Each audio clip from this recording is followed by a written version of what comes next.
Voilà, si vous avez vos Bibles, prenons vos Bibles. Nous voulons parler de la part du Seigneur. Et pour le respect de la parole, il fallait plus mettre nous debout. Et nous allons lire le psaume 93.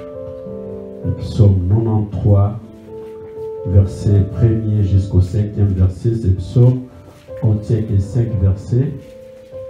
Et on va lire le psaume 93. Voilà, si Vamisa est là, c'est peut nous faire la lecture. Psaume 93, chapitre 1 jusqu'au, verset 1 jusqu'au verset 5. Amen. L'Éternel règne, il est revêtu de majesté. L'Éternel a la force en guise de vêtements, en guise de ceinture. Aussi le monde est ferme, il n'est pas ébranlé. Ton trône est établi depuis longtemps, tu existes de toute éternité. Les fleuves font entendre, Éternel, les fleuves font entendre leur voix, les fleuves font entendre le grandement de leur flot. Plus encore que la voix des grandes eaux, des flots puissants de la mer, l'Éternel est puissant dans les lieux célestes. Tes instructions sont entièrement vraies, la sainteté convient à ta maison, Éternel, jusqu'à la fin du monde. Amen. Que Dieu bénisse sa parole et qu'il nous donne son réma. Amen. Nous sommes dans le livre des psaumes de David, chapitre 93. C'est le psaume de l'intronisation. C'est un psaume qui, pour la gloire de Dieu, on est en train d'introduire Dieu dans sa gloire, dans sa majesté, dans sa sainteté. Et on voit Dieu élevé à une autre dimension. On voit Dieu élevé sur son trône. Et la Bible déclare aussi le monde est ferme, le trône de Dieu, où Dieu lui-même ne chancelle. La Bible dit Dieu existe de toute éternité. Les fleuves élèvent l'Éternel, les fleuves élèvent les voix, le fleuve leurs ondes retentissantes, mais Dieu reste solide ou reste ferme dans ce qu'il a créé, dans ce qu'il est. C'est un psaume de tronisation. On est en train de lever Dieu dans une autre dimension. David est en train de mettre Dieu au-dessus de toutes choses. Et ce matin, je vais vous parler de quelque chose et je crois être court, comme ça on a un peu le temps pour prier. Durant ces mois, tous les mercredis, on a prié tous les mercredis sur un thème, sur un verset, le psaume 37, verset 5, qu'on a introduit ces mois comme un mois de recommandations. Donc, on est venu tous les mercredis ici pour recommander nos vies, recommander nos familles, recommander déjà voir même l'année 2018 entre les mains du Seigneur. Et ce matin, je vais clôturer cela en vous montrant comment Dieu peut agir aussi dans nos vies, toujours dans ce style de recommander nos vies entre les mains du Seigneur. Amen. Psaume 93, 1 à 5. Notre thème s'intitule Seules les réalités de Dieu sont inébranlables. Seules, au pluriel, les réalités de Dieu sont inébranlables. Ou à d'autres termes, sont fixes. C'est les réalités de Dieu. La Bible dit ceci, je répète parce que je n'ai pas trop aimé la version Avamisa, je reprends ma version de Louis II. La Bible dit, l'Éternel règne. Il est revêtu de majesté, l'Éternel est revêtu, il est saint de force. Aussi le monde est ferme. Écoute ce que la Bible dit. Aussi le monde est ferme. Dieu, lui, il ne chancelle pas. Ton trône est établi dès les temps anciens. Tu existes de toute l'éternité. Le fleuve élève, ô Éternel, le fleuve élève leur voix, le fleuve élève leurs ondes retentissantes. plus que la voix des grandes, des puissantes eaux, des flots impétueux de la mer, l'Éternel est puissant dans les lieux célestes.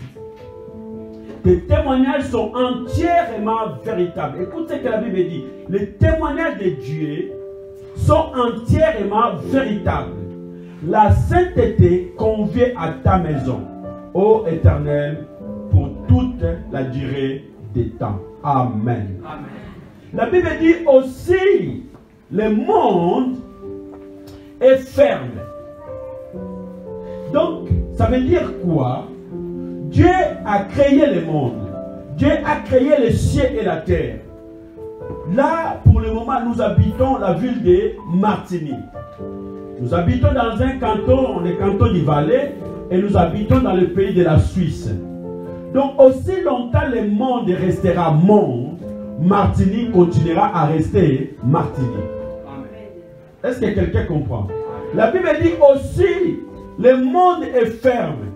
Donc, depuis les années, les siècles, Martigny restera toujours Martigny. Martigny ne déplacera pas pour se retrouver en Allemagne par contre. Donc il restera toujours ici. L'Atlantique restera toujours là où elle est. Aussi longtemps que le monde restera monde.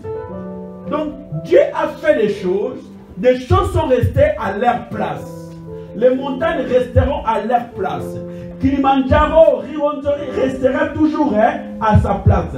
Everest ou bien je ne sais pas quelle montagne vous voulez, resteront toujours à leur place.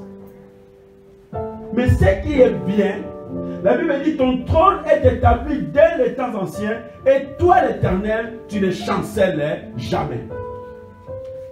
C'est pour cela que je vous amène à comprendre ce matin que les réalités, les réalités de Dieu sont inébranlables. Ce que Dieu a déclaré, ce que Dieu a créé, ce que Dieu a fait, restera toujours inchangé. Est-ce que quelqu'un comprend? Amen. Bien aimé, les choses changent. Le monde change. Des situations changent. Il n'y a que les réalités de Dieu qui restent inchangées. Amen. Ce que Dieu a déclaré, ce que Dieu a fait, ce que Dieu dit, c'est ce qui reste inchangé. Personne n'a le pouvoir de l'enlever ni de le changer. Mais tout le reste des choses que nous voyons dans le monde, bien aimé, changent. Amen. Toutes les situations que vous voyez changent. C'est pour cela que je suis allé quand même regarder qu'est-ce que la Rousse nous dit dans le dictionnaire sur la réalité. La Bible, pardon, pas la Bible, la Rousse nous dit la réalité est l'ensemble des phénomènes considérés comme existants. C'est le concept qui désigne donc ce qui est physique et concret. Vous comprenez? La Suisse ne se déplacera jamais pour se retrouver par exemple en Afrique.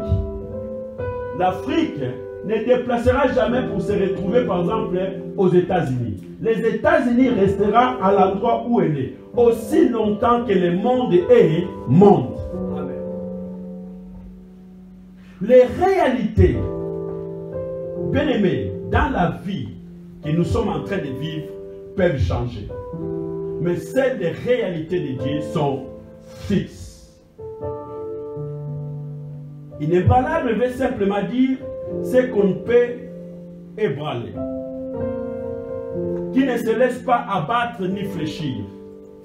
Et je regarde aussi le mot fixe qui veut dire quelque chose qui est régulier, stable, constant. Et j'ai beaucoup aimé la Rousse, il nous dit encore, c'est les choses qui sont certaines. Donc, moi, je vais vous amener dans un coin pour que vous arriviez à comprendre ce que Dieu est par rapport à nos réalités, par rapport à nos vies, par rapport à ce que nous pouvons vivre. Peut-être ce matin, tu es venu en larmes. Peut-être ce matin, tu es venu sans la paix, parce que toute la nuit, tu as eu des soucis, tu as eu des problèmes. Peut-être ce matin, tu as eu aussi des situations qui étaient un peu catastrophiques. Mais j'aimerais te dire, ce sont des réalités. On ne peut pas dire que c'est faux, c'est vrai. Ce sont des réalités. Mais ces réalités-là peuvent changer. Est-ce que quelqu'un comprend? On peut t'appeler aussi par un nom. Et le nom-là, ça te colle à la peau. Parce qu'on t'appelle, par exemple, je ne sais pas moi, misère ou malheur. Ce nom-là peut avoir des effets. Ces noms-là peuvent aussi te faire pleurer. Mais j'aimerais te dire, ce sont que des réalités. Mais ce matin, j'aimerais te montrer que c'est les réalités de Dieu qui ne peuvent changer. Dieu est Dieu. Et laissez-moi te dire, Dieu est réel. On n'a pas besoin de le prouver A plus A ou bien B plus B ou 1 plus 1. Mais je vous dis sincèrement, Dieu est réel. Amen. Dieu est vivant. Le Dieu que nous prions, le Dieu de la Bible, il est vivant et il est même présent ce matin en ce lieu. Amen. Et j'aimerais te rappeler que Dieu est au contrôle de toutes choses, de chaque situation. Même des situations que toi tu ne maîtrises pas. Même ce que toi tu ne comprends pas. De toute façon, dans la vie, on ne peut pas tout comprendre. La preuve, même là, je suis en train de bouger, mais je ne peux pas contrôler même ma propre respiration. Ceux qui sont dans, les choses qui sont dans mon ventre là, même ma digestion, j'arrive pas à les contrôler. Par contre, c'est dans mon corps. Il y a des choses que tu n'arriveras jamais à contrôler. Mais laisse-moi te dire, Dieu est au contrôle de toutes choses. Amen. Ce matin, j'aimerais que l'Église comprenne que c'est les réalités de Dieu qui sont inébranlables. Les réalités de Dieu sont fixes. La Bible dit, Dieu il dit un mot et la chose s'accomplit. Ce que Dieu déclare, Dieu lui-même l'accomplit. Alors ce matin, je n'aimerais pas que tu regardes à des réalités que tu es en train de vivre. Tu regardes à des situations que tu es en train de passer. La Bible me dit, l'Éternel règne, il est revêtu de majesté. Il dit, il est revêtu, il est saint de force. Aussi, le monde est ferme, il ne chancelle pas. La situation que tu es en train de traverser, ça ne va pas bouger Dieu. Quelqu'un disait, montre-moi ton problème, moi je te montrerai mon Dieu. Le Dieu de la Bible, il a les réponses à tout et il est capable de tout faire. Amen. C'est ce que la Bible nous dit. La Bible nous dit, rien n'est impossible à Dieu. Et la Bible rajoute, tout est possible à celui qui croit. Bien aimé, Dieu ne dépend pas des ordres de l'ONU. Dieu ne dépend pas des ordres de FMI. Dieu ne dépend pas de l'ordre, je ne sais pas moi, de tel ou tel organisme ou organisation. Leurs décisions, leurs dires, leurs grandes réunions, que ce soit écologique, économique, ça ne regarde pas Dieu. Dieu ne dépend pas de cela. Est-ce que quelqu'un comprend? Amen. Parce que Dieu est dans ses réalités. Et le monde aussi vit dans ses réalités. Dans le monde, ils organisent, ils enseignent, ils font des grandes réunions. Mais Dieu n'est pas dans ces réunions-là. Pourquoi? Parce que Dieu a placé son église sur terre.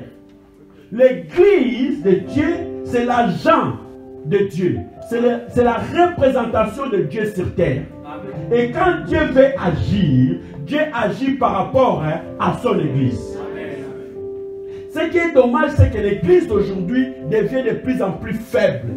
Alors que l'église devait devenir forte. Est-ce que quelqu'un comprend? L'église devait être puissante. Mais l'église aujourd'hui est faible, comme je disais, parce que beaucoup de gens même qui fréquentent des églises ne croient même pas eux-mêmes à la parole de Dieu. Mais ils vont à l'église. Ne croient même pas que Dieu est capable de faire quelque chose dans leur vie. Alors si toi-même tu ne crois pas, comment Dieu peut faire? Or Dieu s'il veut agir sur cette terre, il n'a qu'une seule place où il peut passer, c'est l'église. Amen. Mais les gens qui viennent à l'église, ils ne se rendent pas compte. Ils ne se rendent pas compte qu'ils peuvent changer les choses. Ils ne se rendent pas compte qu'ils peuvent changer le monde. Ils ne se rendent pas compte qu'ils sont puissants. Alléluia. Amen. Est-ce que quelqu'un est avec moi? Amen. Beaucoup de gens ne se rendent pas compte. Bien aimé, Dieu a investi beaucoup en nous, tant que l'Église. L'investissement que Dieu a fait pour nous, tant que l'Église, il n'a jamais fait ça à aucun, je peux dire, les gens de ce monde, même à des anges. Il n'a jamais fait ça. Mais l'Église ne se rend pas compte de tout l'investissement que Dieu a mis dans l'homme. Mais je parle bien de l'homme de l'Église. Amen.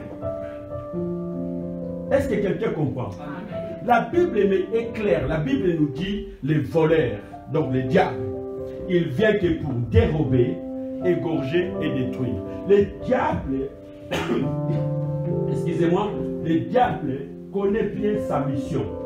Il sait ce qu'il a à faire. Le diable connaît bien sa mission. Et l'homme, tu peux être intelligent, fort, beau, puissant, diplômé, je ne sais pas où, de l'université de Londres, Paris, je ne sais pas moi quoi. Bien aimé, tu es toujours impuissant et faible devant le diable et ses démons. Tu seras et tu resteras impuissant face au diable et ses démons. L'homme peut simplement gagner son combat face au diable et aux démons dès qu'il accepte Jésus-Christ tant que Seigneur et Sauveur. Amen. Alléluia. Amen. Et Dieu a investi. Dieu, quand il fait agir dans le monde, il passe par l'Église. Mais l'Église ne comprend pas ce que Dieu est en train de faire. L'Église laisse les organisations agir, décider. Bien aimé, si l'Église comprend que seules les réalités de Dieu sont inébranlables, on doit changer notre manière de vivre. On doit changer notre manière même de venir à l'église, même de comprendre Dieu. Alléluia. Amen. Les choses que nous sommes en train de traverser dans ce monde, bien aimés, resteront toujours passagères. Il n'y a rien de fixe sur cette terre, ce que nous sommes en train de vivre. Il n'y a rien de stable. Il n'y a rien qui va rester. Même Jésus, un jour, Jésus, il va choquer des pharisiens et des scribes. Parce que Jésus va arriver devant le temple de Jérusalem. Il regarde le temple. Il regarde comment les Juifs de l'époque admiraient ce temple. Vous savez que le temple de Jérusalem, ça fait partie de cette merveille de la planète. Je ne sais pas si vous le savez. Quand on compte les 7 merveilles sur cette planète Terre, on compte aussi le temple de Jérusalem. On compte Tour Eiffel, on compte Taj Mahal, on compte ce qu'on peut compter. Et on compte aussi le temple de Jérusalem. Et les Juifs, ils avaient la considération pour le temple. Mais un jour, Jésus va arriver devant le temple. Il dit, aucune pierre ne restera sur elle. Donc ça va couler. Ça choquait les Juifs. Ils étaient mal. Et ils ont dit à Jésus, mais comment tu dis qu'il faut que ce temple-là sera détruit? Comment tu peux dire ça? Mais Jésus leur parlait de son propre corps. Est-ce que quelqu'un comprend? Amen. Donc même le temple de Jérusalem, que les Juifs adoraient, devait passer. La preuve jusqu'à aujourd'hui, si vous allez à Jérusalem, le temple n'existe plus. Il y a quelques murs seulement qui sont restés, qu'on appelle les murs des lamentations, où vous voyez les Juifs vivants, ils continuent à faire leurs prières. Mais bien aimés dans le Seigneur, je crois que vous et moi, tant que aussi pas mal des Africains, on a regardé les infos. On a vu notre vieux Mugabe en train de partir. Les vieux qui croyaient que tout était permis, qui restera définitif. Mais le vieux vient de partir. Rien n'est stable dans ces mondes. Aucune citation, bien aimée. Et on a vu aussi, par exemple, ce qui se passe en Libye. Les Libyens qui prennent des Africains à la peau noire, encore comme des esclaves, en train de les vendre à 200 €, à 300 €, ça a choqué pas mal de gens. Mais bien aimé, laissez-moi vous dire, toutes ces choses-là ne vont pas continuer à exister. C'est passager. Seules les réalités de Dieu sont inébranlables. Et Dieu a investi beaucoup dans son église. Donc quand je parle de l'église, je ne vous parle pas des 4 murs, je parle de toi et de moi. Et des autres chrétiens qui ne sont pas là, qui sont, je ne sais pas moi, là, à travers le monde. Dieu a investi.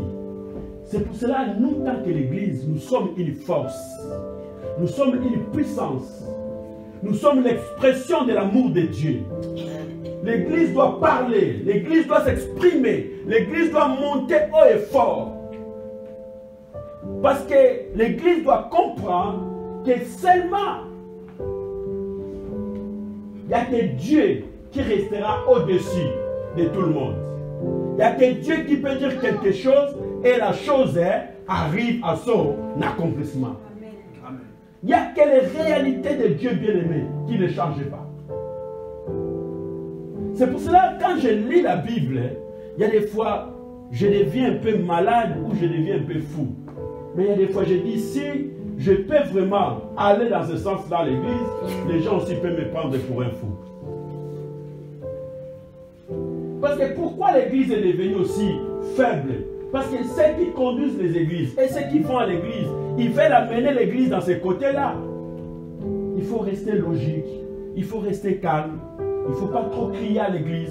Il ne faut pas danser à l'église. On veut nous amener dans une église de logique. Dans une église de gens qui réfléchissent trop. Alors l'église, ce n'est pas la chose de réfléchir. Ce n'est pas la logique. L'église est conduite par l'esprit. Et quand l'esprit te conduit, l'esprit t'amène où il veut. Et quand il veut. Amen. La Bible dit l'esprit c'est comme le vent. Tu sais, tu entends le bruit, tu ne comprends ni d'où ça vient, ni là aussi est en train de partir. Amen. Mais les gens veulent nous amener dans une certaine logique. Sortons dans ces logiques-là, bien-aimés. C'est ça qui est en train de tuer l'église. Dieu a investi sur l'église. Dieu ne dépend pas de l'ONU. Dieu ne dépend pas des décisions qui viennent des États-Unis. Dieu ne dépend pas des décisions qui viennent de la France.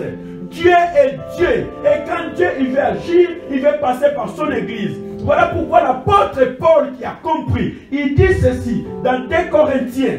J'aime bien ce que l'apôtre Paul dit. Dans 2 Corinthiens chapitre 10, verset 4 à 6. Est-ce que quelqu'un peut me le lire là?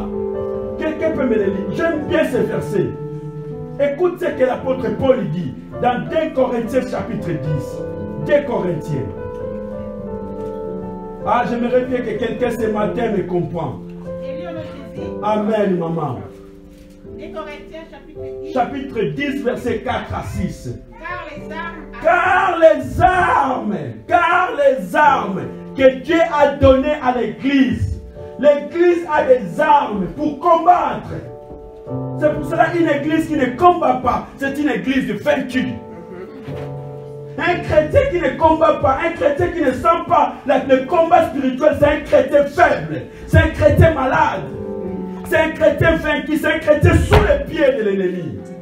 La Bible déclare, Dieu nous a donné des armes. Écoute-moi, vas-y maman. Car les armes avec lesquelles nous combattons ne sont pas charnelles. Nous n'avons pas de turbans, nous n'avons pas de bombes, nous ne sommes pas des terroristes, mais nous avons des armes. Amen. Des armes. Comment sont ces armes-là, maman?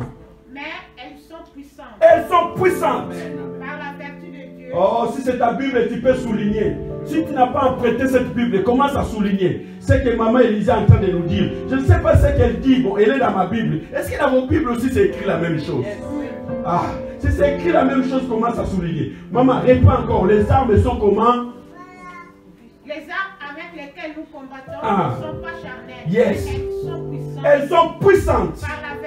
Par la vertu de Dieu. Par la vertu de Dieu. Pour renverser les forteresses. Pour renverser les forteresses. Amen. Écoute les armes que Dieu nous a données l'église. Leur but c'est pour renverser les forteresses. Peu importe les forteresses de l'ennemi. Peu importe les réalités que tu es en train de passer. Ça peut être des réalités de chômage. Ça peut être des réalités de la maladie. Ça peut être des réalités de malédiction. Ça peut être des soucis. Peu importe. Ça peut être les échecs.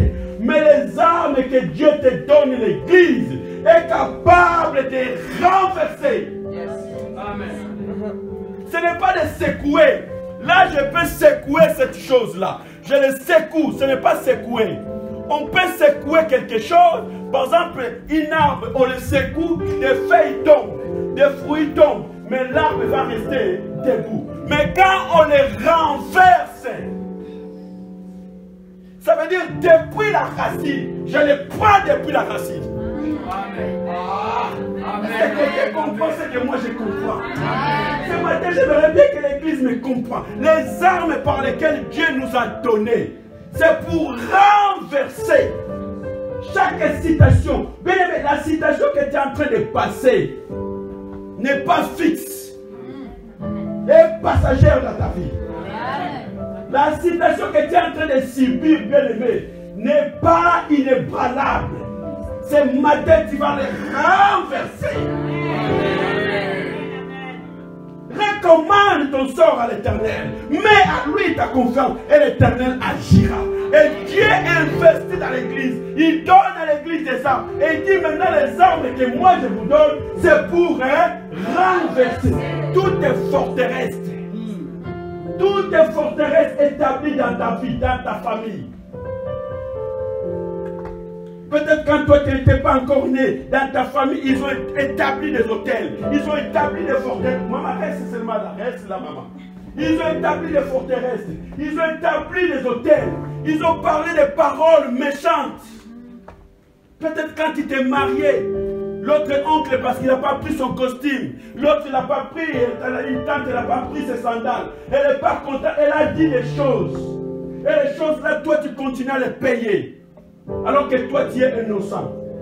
La Bible nous dit dans le livre d'Ézéchiel, les parents ont mangé les raisins verts, mais c'est les uns des enfants qui sont agacés.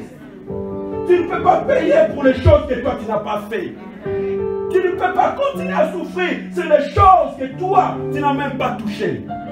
Quand ils ont fait leur réunion diabolique, toi tu n'étais même pas né. Quand ils ont fait leur réunion de sorciers, toi tu n'étais pas là. Mais bien aimé, laissez-moi te dire, les réalités de Dieu sont inébranlables.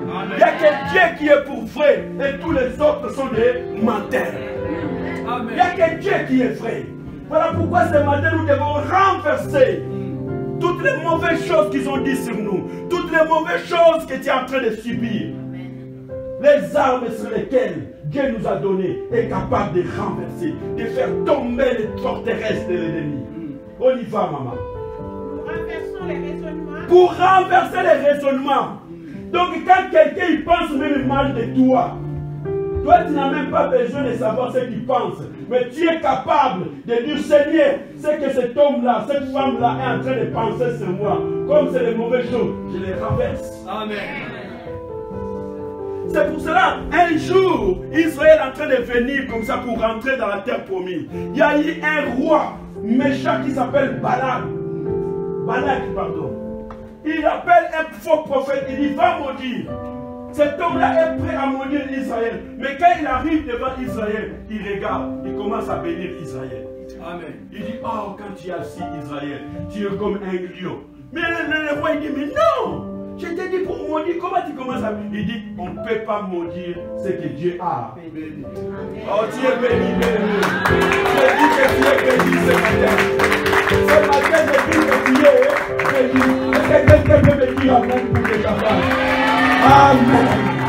Maman, on y va encore. Pour renverser tout raisonnement. Encore quoi? Pour renverser encore les auteurs. Attends, maman, doucement. Pour renverser encore les auteurs. Donc, toi, tu peux être petit. Mais eux, ils sont déjà grands. Ils sont même élevés. Depuis la nuit des temps, ils sont installés dans la sorcellerie. Ils sont installés dans les malédictions. Toi, tu peux être petit. Peu importe leurs auteurs, tu vas les renverser. J'ai dit, tu vas les renverser. Oh, si tu ne crois pas, moi je crois à ta place. J'ai dit, tu vas les renverser. Ce matin, on doit renverser toutes les choses qui sont en train de nous nuire. On y va, maman. Toute cantère qui s'élève contre la connaissance de Dieu. Et nous amenons toute pensée captive à l'obéissance de Christ. Toute pensée captive à l'obéissance de Christ. Lis-moi le verset 6. Nous sommes prêts aussi à punir toute désobéissance. Nous sommes prêts aussi à punir toute désobéissance. Nous sommes prêts à les punir tant que l'Église. Amen. Lorsque votre obéissance sera complète. Attends, oh, merci maman. Comme ça tu t'assois. Comme ça tu te reposes. Nous sommes prêts à punir toute désobéissance. Les gens qui ne veulent pas nous écouter, qui font la tête, nous sommes prêts à les punir. Amen. Bien aimé, lisez la Bible. Un jour, il y a un roi qui a demandé qu'on va arrêter le prophète le prophète Élie. On dit, on doit l'arrêter. Le prophète Élie n'a rien fait. Il est tranquille assis. Et puis les militaires ils arrivent. Non seulement ils arrivent avec l'orgueil de minimiser l'homme de Dieu. De dire, mais qui est-il toi là? On va t'arrêter, on t'amène en prison. Élie il est assis tranquille. Et dès qu'ils arrivent, il dit, on va t'arrêter. Élie dit, vous voulez m'arrêter? Comment vous m'appelez? L'homme de Dieu. Élie dit, si je suis un homme de Dieu, maintenant que le feu vient depuis le ciel et vous consume. Direct, le feu descend. Tac. Ils sont consumés. Le feu est descendu, ils sont consumés. La nouvelle est partie chez les rois. Et les rois ont envoyé un deuxième escadron, deuxième groupe de militaires. Ils sont arrivés. Il dit, on vient t'arrêter. Il dit, vous voulez m'arrêter? Qui je suis? Je suis un homme de Dieu. Il dit, si je suis un homme de Dieu, que le feu. Deuxième groupe, paf, décimé. Parti. Le roi il a dit, cette fois-ci, je renforce encore le groupe. Ils sont venus, troisième groupe. Quand ils sont arrivés, ils ont dit, homme de Dieu, pardon, on ne veut pas de problème. Et au moins ils ont compris, ils ont dit, homme de Dieu. Et il dit, comme vous m'avez reconnu tant qu'un homme de Dieu, vous ne voulez pas de problème, maintenant je vais aller avec vous. Amen. Est-ce que l'Église comprend? Amen. Dieu a investi bien aimé sur l'Église. Dieu donne les armes à l'Église. Dieu donne le pouvoir à l'Église. Et quand Dieu veut agir sur cette terre, Dieu ne passe pas par l'ONU, ne passe pas par nos présidents, ne passe pas par nos premiers ministres. Dieu passe toujours à l'Église. Amen. Dieu il passe à l'Église. Et ce que Dieu dit, Dieu l'accomplit. Celles ces réalités bien-aimées qui sont inébranlables. Personne ne peut changer la parole de Dieu. Personne ne peut enlever la parole de Dieu. Et le Dieu que nous prions, Dieu n'échoue jamais. Et Dieu ne connaîtra jamais d'échec. Jamais. Dieu ne fait jamais d'erreur. Jamais. Au grand jamais. Aussi le monde restera monde. Si l'Atlantique restera là où il est, si l'océan Indien restera là où il est, si la France restera là où il est, Dieu restera aussi sur son trône et il continuera à diriger le monde. Et le Dieu qui dirige le monde est au contrôle de toutes choses. Amen. Il contrôle ta vie. Il contrôle ta situation. Dieu a investi sur toi. Il dit, je te donne les armes pour renverser les hauteurs, les raisonnements, les forteresses. Mais voilà que les enfants de Dieu continuent à subir. Parce qu'ils ne veulent pas prendre les armes, ils ne veulent pas les combats, ils veulent une vie chrétienne de logique, et tranquille, calme. Mais vous croyez que le diable il prend du repos? Non. Le diable ne se repose pas. Le diable ne se repose pas. Le diable ne prend pas de repos. Et le diable ne regarde pas qui tu es. Lundi, j'expliquais à ceux qui étaient avec moi l'étude biblique. Vous pouvez les lire à la maison. Quand vous lisez Luc chapitre 4. Non, Matthieu, pardon, chapitre 4. Vous verrez, la Bible dit, Jésus remplit du Saint-Esprit. Et l'Esprit lui pousse où? Dans le désert. Mais pour faire quoi? Pour être tenté. Comment lui qui est rempli de l'Esprit, mais l'Esprit lui pousse dans le désert pour être tenté. Si Jésus a été tenté, qui toi tu es? Pour que le diable ne te touche pas. Qui tu es? Qui tu es pour que le diable ne te touche pas? Si le diable a attaqué Jésus, si le diable a attaqué Pierre, les apôtres, si le diable a attaqué tous les serviteurs de Dieu, qui tu es pour qu'on ne t'attaque pas?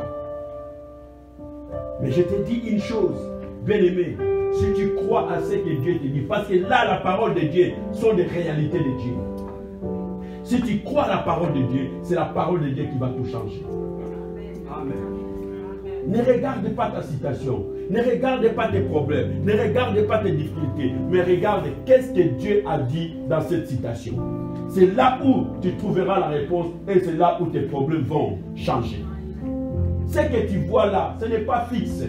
Tu ne resteras pas chômeur toute ta vie. Tu ne resteras pas sans mariage toute ta vie. Tu ne resteras pas sans diplôme toute ta vie. Tu l'auras. Les mariages que tu cherches, tu l'auras. Les bébés que tu as en train d'entendre, tu l'auras. Amen. La Bible dit dans la maison de Dieu, il n'y aura pas une femme stérile, ni celle qui avorte. Et la Bible rajoute, il dit, il te fera une mère joyeuse au milieu de tes enfants. Amen. Ça, c'est les réalités de Dieu. C'est inébranlable. C'est exact ce que Dieu a dit. Et Dieu est derrière sa parole pour l'accompagner. Avant juste de prier, j'aimerais que vous preniez avec moi un dernier verset de Jérémie chapitre 1er, le verset 10. J'aime bien ces versets. Ça me donne la force. Jérémie chapitre 1er, verset 10.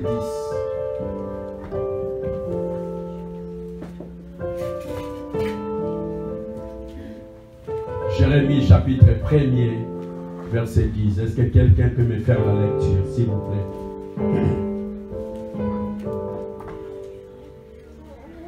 Amen.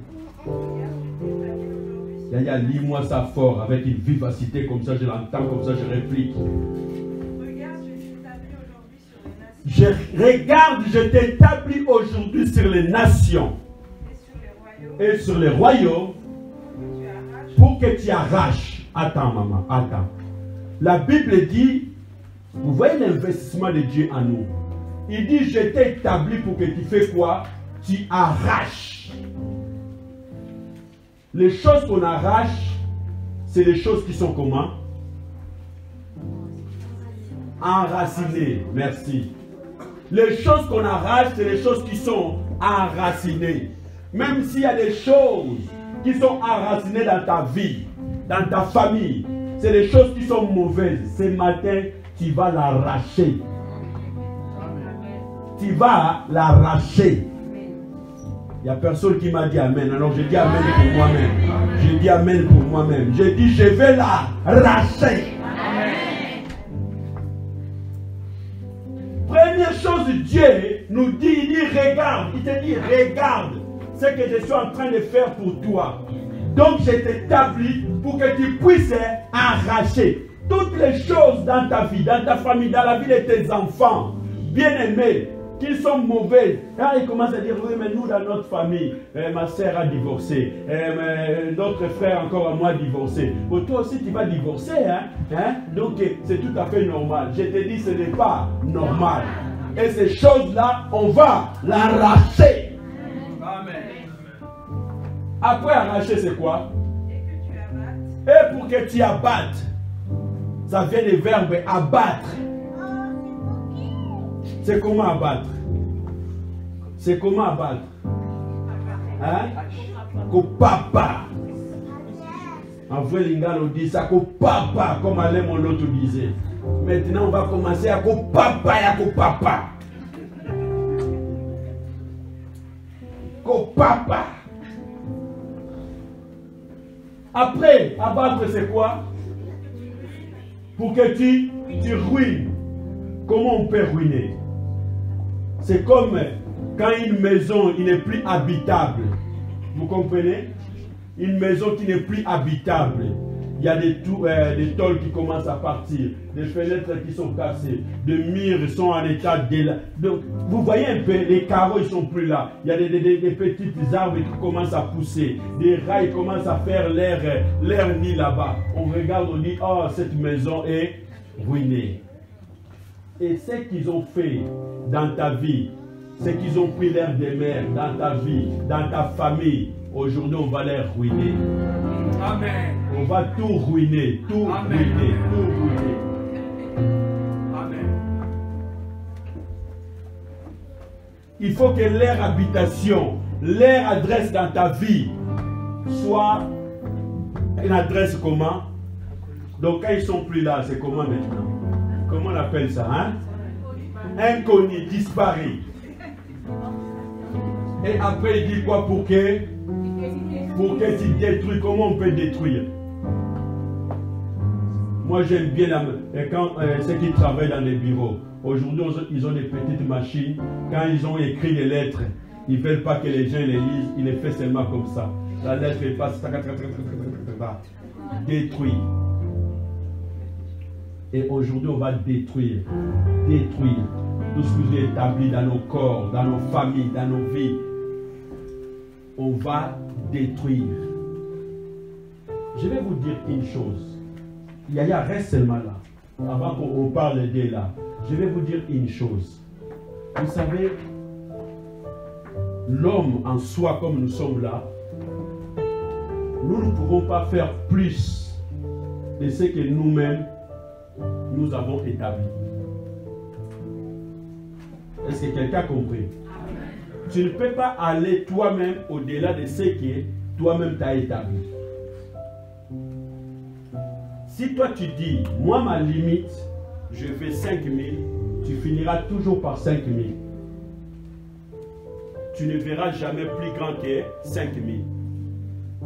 Si tu dis, moi, j'aimerais bien seulement m'arrêter là, parce que là ma situation elle est bonne là, je m'arrête là, tu t'arrêteras aussi là.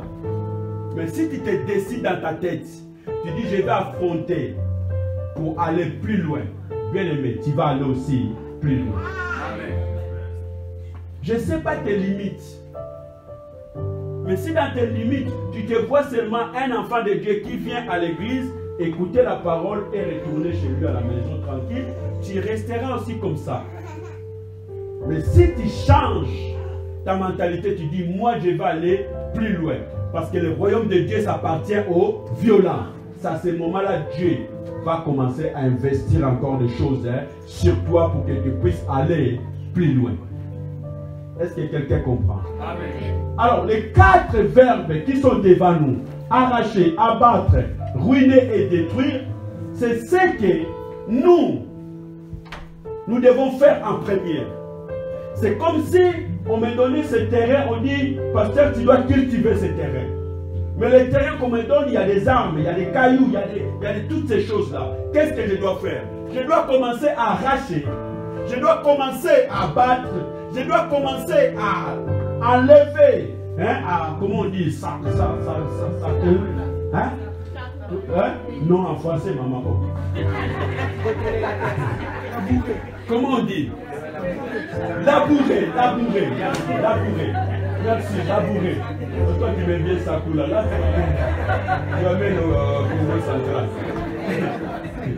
Labourer. Tu commences à labourer, et quand tu finis de labourer, tu enlèves les pierres, tu enlèves les racines. Maintenant, qu'est-ce qui va te rester? Ça fait des choses. Continue maintenant, Yaya. Pour que tu fais quoi? Tu bâtis et pour que tu plantes. Est-ce que vous comprenez? Donc tu ne peux pas bâtir tant que tu n'as pas arraché. Tu ne peux pas bâtir tant que tu n'as pas encore ruiné. Voilà pourquoi beaucoup de gens dans leur vie, les choses ne marchent pas. Parce qu'ils veulent bâtir, mais le terrain n'est pas propice. Est-ce que vous comprenez? Le terrain n'est pas encore propice pour que tu puisses planter. Toi, tu déjà dit, ah, je vais jeter les graines de maïs. Mais il y a des gros arbres, il faut que tu commences d'abord à arracher. Celles, bien aimées, les réalités de Dieu sont inébranlables. Celles, ce que Dieu a dit dans ta vie, c'est ça qui est juste. Toutes les choses qu'ils ont dit, qu'ils soient par un oncle, par un tante, par un président, par je ne sais pas moi, l'ONU, même les décrets qu'ils ont signés, bien aimés, toutes ces choses-là peuvent changer. Même ce que les médecins ont dit, ce que ton avocat a dit, ce que Berne a écrit, toutes ces choses-là peuvent changer. Et ce matin, nous voulons les changer. Pour rentrer dans les réalités de Dieu. Est-ce qu'on peut prier maintenant? Mettons-nous debout, s'il vous plaît. Vous êtes restés assis un petit moment. Maintenant, nous voulons faire des prières. Notre thème de ce mois, recommande ton sort à l'Éternel, mets à lui ta confiance et l'Éternel agira.